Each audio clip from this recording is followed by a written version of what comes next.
Yeah, I agree. I did want to ask you a question that I've asked your opponents as well on this podcast, and it has to do generally with affordability, but we're part of Habitat for Humanity and the families that we serve. It seems to be over the years that it's been harder and harder to afford a home, but even to think about living in Bryan. It used to be, I can't afford College Station, so I'm going to live in Bryan. We're starting to even see I can't afford to live in Bryan even. I'm going to live out in the county or something like that. Do you feel like this day and age, 2022, there's still a place for low-income families in Bryan? Well, that's more of a valuation deal, which we have no control Sure. over. The valuation, and you're blessed to live in Texas, and you're cursed to live in Texas because of the valuation. You have people flocking from all over the country to come over here to be here because we do have some great places, and we're not suffering the same thing that the rest of the country is suffering. Excuse me, I'm sorry. No, you're good. You're good. Thank you. Anyway, as far as affordability,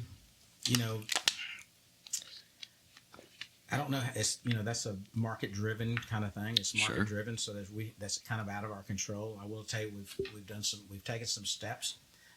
As we go back to leadership, I've had to do some pretty hard things in P&Z that we were tasked to get done.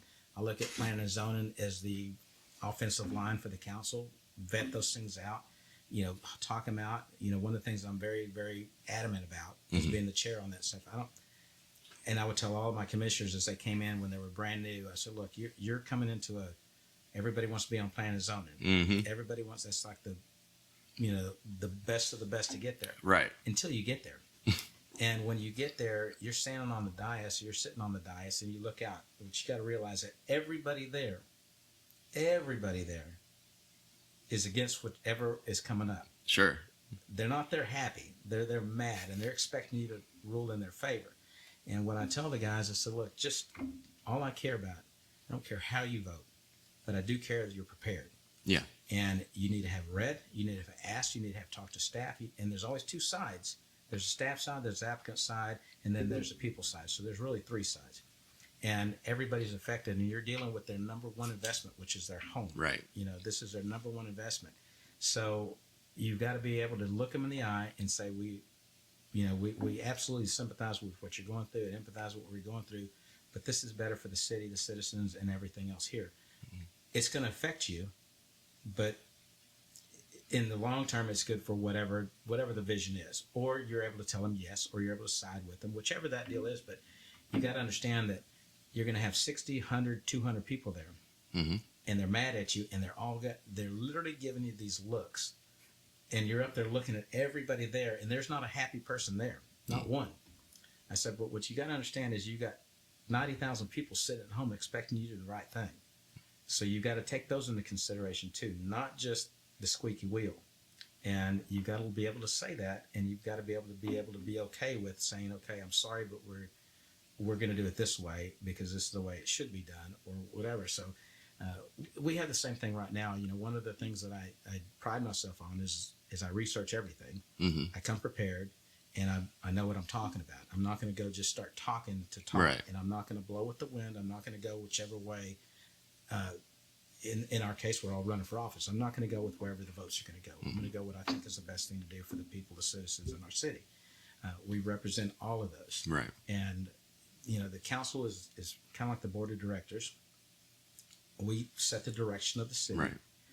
The staff runs the city, but we set the direction based upon what citizen input we have. And now we have to balance the needs of the city and be able to pay for those things. Right. But when it goes back to affordable housing, one of the things we did was the MU1 designation. We were pulling the mobile homes out of out of residential areas. It was very, very tough, and it was very passionate because you're dealing with people's homes. So one of the good things that came out of that was, okay, so we can take, if you own your lot, we can take that lot as part of, we're not going to take the lot. We can credit that lot as part of the valuation, but we got to figure out how we get these people into generational wealth. Because when you're dealing with the depreciating asset of a mobile home, and there is no upside to that, the only thing that appreciates has been the property. Property values appreciate. Well, it was worth $5,000 last year. Now it's worth $8,000. But look at the actual structure. It's worth zero. your property values have gone up because your dirt has gone up. Right. So we could figure out a way to incentivize pulling that out. They got a $10,000 credit for this. I still have yet to see. I think this is a great opportunity for people to get into something, and you have some big lots over there. Yeah. And then I was still trying to figure out, I'm on First Financial Bank Board, and I've tasked them to figure out, how do we do this? How do we finance these people? Because at some point, it's not about the affordability, it's about the credit. So now we got to fix the credit, we got to get this, but they have an asset of the property. And if we can get the right builder to come in here, whether it be Habitat or anybody else to partner with these guys for infill development. And if you're moving out of a 800 square foot house, and so when I grew up, we lived in a little wood frame house on Meadow Way, and I grew up over there. Then we moved to the Oaks, and we're the picture of affordable housing because we could only get what we could afford, right? Which is what I've lived even to today. And if you're coming out of an 800 square foot mobile home, well, then why don't you just build an 800 square foot wood frame house that's going to appreciate? But let's do it smart.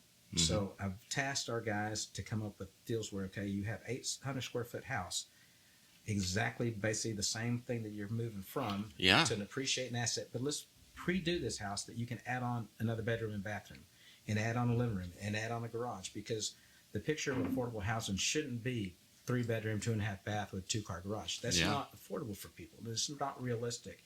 So now you're subsidizing houses. So there's a difference between subsidized and affordable. So if you can do that affordable in 2 years, we know what our valuations have done just last year, the year before, like 20%. So 20% valuation increase in that. Think about adding on a bedroom and a bathroom for that 20%. Take some equity out of that house.